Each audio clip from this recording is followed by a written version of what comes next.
বর্ধমানের রেনেসা আবাসন, যেখানে 1 থেকে 1.5 মাস ভাড়া বাড়িতে ছিল, ভাড়া নিয়েছিল এই হামিম এবং তার পরিবার, এমনটাই প্রতিবেশীরা দাবি করেছেন। সরাসরি আবাসনে আপনাদের নিয়ে যাই, আমাদের প্রতিনিধি ময়ূক ঠাকুর চক্রবর্তী রয়েছেন আমাদের সঙ্গে। ময়ূক, বেঙ্গল এসটিএফ এই হামিম মণ্ডলের হদিশ কিভাবে পেল, কি জানা যাচ্ছে তার সম্পর্কে? যারা রয়েছেন ওখানে তারাই বাকি বলছেন।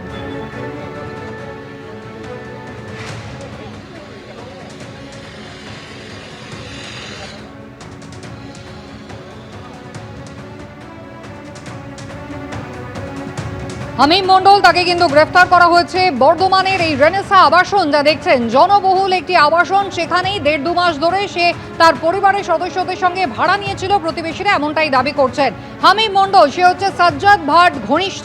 এই সাজ্জাদ ভাট গোষ্ঠী যারা একেবারে পুলওয়ামার হামলায় জড়িত, এবং সেই হামিম মণ্ডল, তাকে কিন্তু গ্রেফতার করা হলো একেবারে বর্ধমান থেকে। কলকাতা থেকে মাত্র কিছু কিলোমিটার দূরে এই বর্ধমান, সেখান থেকে তাকে গ্রেফতার করা হলো। সরাসরি ময়ূক ঠাকুর চক্রবর্তী রয়েছেন, যোগাযোগ করতে পেরেছি আবারও। ময়ূক, দেখো, একদম এই মুহূর্তে আমরা রেনেসা টাউনশিপের মধ্যে রয়েছি, এবং রোহিণী বলে যে বিল্ডিং, আমি প্রবীরকে একবার বলবো দেখানোর জন্য। আমার ঠিক উল্টো দিকে এই রোহিণী বিল্ডিং, এই বিল্ডিং এর 3 তলায় এই হামিম মণ্ডল সে থাকতো। মাস 2-2.5 এখানে তার পরিবারের সদস্যদের সঙ্গে সে এখানে এসেছে। এর আগে পিলখানা হাওড়ায় সে থাকতো, সেখানে উচ্ছেদের পর গোটা পরিবার এখানে থাকতে শুরু করে। এবং এটা একটা অভিজাত জায়গা, এবং তারপর এখানে থেকে গতকাল রাতে এসটিএফ তাকে অ্যারেস্ট করে, এবং যেটা এসটিএফ এর তরফ থেকে বলা হচ্ছে যে পাকিস্তানের জঙ্গি গোষ্ঠী আইএসআই, সাজ্জাদ গ্রুপ, যারা পুলওয়ামা অ্যাটাকের সঙ্গে যুক্ত, তাদের সঙ্গে রীতিমতো সরাসরি তথ্য আদান প্রদানের কাজ করতো এই হামিম মণ্ডল। ইনস্টাগ্রাম এবং ফেসবুকের এবং মেসেঞ্জার, হোয়াটসঅ্যাপ গ্রুপ, এগুলোর মাধ্যমে তথ্য আদান প্রদান, বিভিন্ন রাজনৈতিক ব্যক্তিদের সম্পর্কে ওভারভিউ, তাদের সম্পর্কে তথ্য, বিভিন্ন এরিয়া রেকি করা, এবং সংগঠনের রিক্রুটমেন্ট, অর্থাৎ সম মনোভাবাপন্ন যারা হামিমের মতো একই রকম ভাবছে এই পাকিস্তানের জঙ্গি গোষ্ঠীদের সঙ্গে কাজ করার জন্য, এরকম লোক খুঁজে বার করা বা ইনডিউস করা তাদেরকে, এই কাজই হামিম মণ্ডল করত। এই রেনেসা টাউনশিপ থেকে তাকে এসটিএফ অ্যারেস্ট করেছে। বর্ধমান কোর্টে প্রডিউস করার পর কিছুক্ষণ, আজ বিকেলেই তাকে কলকাতা নিয়ে যাওয়া হবে।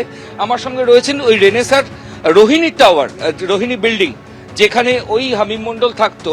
সেই রোহিণী বিল্ডিং এ হামিমের প্রতিবেশী হামিম থাকতেন 3 তলায়, আমার পাশের ব্যক্তি থাকেন 1 তলায়।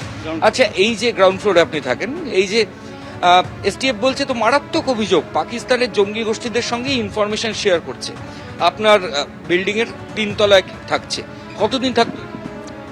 সম্ভবত 2 মাস, 2.5-3 মাসের মতো এসেছেন। তো অত বেশি পরিচয় ছিল না, কিন্তু আমরা শুনে তো আমরা নিজেরাই সব, এত বড় কেস এখানে হচ্ছে। আর আমরা যারা ভাড়া টাড়া দেয় বা ওনার্স যারা উইদাউট ভেরিফিকেশন ভাড়া দেয়, এসব দেখে তো আমাদের খুবই নিজেরাই ইনসিকিউর ফিল করছি প্রচন্ড। আর দেখেও তেমন বুঝতে পারিনি যে এরকম অ্যাক্টিভিটি বলছি।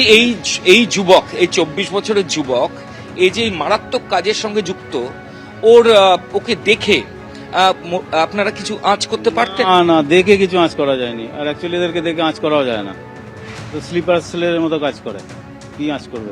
বলছি, ফোনে কথা বলা, এরিয়া ঘুরে বেড়ানো, কারোর সাথে খুব একটা পরিচয়? নিচে দেখেছি, পরিচয় তেমন কারোর সাথে রাখেনি সম্ভবত, কিন্তু নিচে 1-2 বার ঘুরতে দেখেছি, বাইকে যাতায়াত করতে দেখেছি, নিচেও এই বাইরে যেতে দেখেছি। আর দেখে আমরা কিছু বুঝতে পারিনি। বাড়িতে আর কে কে থাক? বাড়িতে ওর বাবা মা, ওর ভাই প্লাস বোন, টোটাল 5 জনকেই দেখেছিলাম। মাস 3 আগে? হ্যাঁ, মাস 3 আগে এসেছে। আপনি তো ওই বিল্ডিং এই থাকেন, আপনাদের সঙ্গে কোনো পারিবারিক সাথে কোনো পরিচয় নেই। একবার নিচে ওর বাবার সাথে পরিচয় হয়েছিল, নতুন এসেছে ভাড়াটিয়া, সেই হিসাবে আমরা পরিচয় করেছিলাম। তবে উনি বোধহয় বাইরে কোথাও আইটি সেক্টরে কাজ টাজ করেন, তো বেশি থাকেন না এখানে, তো তেমন পরিচয় হয়নি। এসটিএফ যখন এসে এখান থেকে অ্যারেস্ট করলো, তখন আপনারা ছিলেন? না, আমরা ডিউটি ছিলাম। লাস্ট কোয়েশ্চেন আপনার কাছে, যে এই একটা অভিজাত কমপ্লেক্স বর্ধমান শহরের মধ্যে, এখান থেকে এরকম একটা অ্যাক্টিভিটির জন্য একজনকে অ্যারেস্ট করা হলো, কিভাবে দেখছেন বিষয়? খুবই খারাপভাবে দেখছি এটাকে, আমাদের খুবই ইনসিকিউর, আমরা খুব, তো মানে কি বলবো, ভয়ের মধ্যেই আতঙ্কে আছি। যদি এইরকম হয়, এর কিছু একটা প্রশাসনিক পদক্ষেপের খুবই জরুরি। আপনার পুরো নাম? আমার নাম মণিমান চক্রবর্তী। মণিমোহন চক্রবর্তীর সঙ্গে আমরা কথা বললাম। দাদা কি বলবেন, এটা কতটা ভয়ের পরিবেশ তৈরি হলো এরপর? অবশ্যই এটা ভয়ের পরিবেশ তৈরি হয়েছে এই হঠাৎ শোনার পরে আর আপনাদের নিউজ চ্যানেলে দেখার পরে। যেটা দেখছি খুবই মারাত্মক, আমরা ইনসিকিউর ফিল করছি, দেখা যাক কি ব্যবস্থা নেয়। এদের এখানে ফ্ল্যাট নেওয়া বা ভাড়া নেওয়ার ক্ষেত্রে কোনো এসওপি নেই নির্দিষ্ট? একটা নির্দিষ্ট এসওপি আছে যে প্রথমে বায়ার মানে যিনি ভাড়া দেবেন এবং যিনি ভাড়া নেবেন এনাদের দুজনাকার Aadhaar card, voter card, PAN card সমস্ত কিছু ডকুমেন্টস নিয়ে এবং বায়ার এবং মানে ওদের মধ্যে এগ্রিমেন্ট করে সাচি এবং পুলিশের পারমিশন নিয়ে তারপরে ভাড়া দেওয়ার নিয়ম আছে। এটা করে বলা মুশকিল, সেটা বলা যাবে না, সেটা সুপারভিশন আছে? বলতে পারবো না। দুদিন ধরে বসবাস করছি, এটা নিয়ে বহুবার আমরা বাসিন্দারা দাবি তুলেছি, কিন্তু এরকম কোনো নিয়ম সঠিকভাবে পালন হয় বলে আমার অন্তত মনে হয়নি। যদি হতো তাহলে এই ধরনের ঘটনা ঘটতো না, এটুকু বলতে পারি। অর্থাৎ এখন নিরাপত্তাহীনতায় ভুগছেন প্রতিবেশীরা। তারা বলছেন যে একেবারে তাদের ফ্ল্যাটেই একই আবাসনের মধ্যেই থাকতো এই আরো জনা পাচেক নিজের পরিবারের সদস্যকে নিয়ে হামিম এবং তার গ্রেফতারি নিয়ে স্বাভাবিকভাবেই এখন তারা আশঙ্কায় ভুগছেন। বল, তুমি আমাদের সঙ্গে থাকো। এবিপি আনন্দ, এগিয়ে থাকে, এগিয়ে রাখে।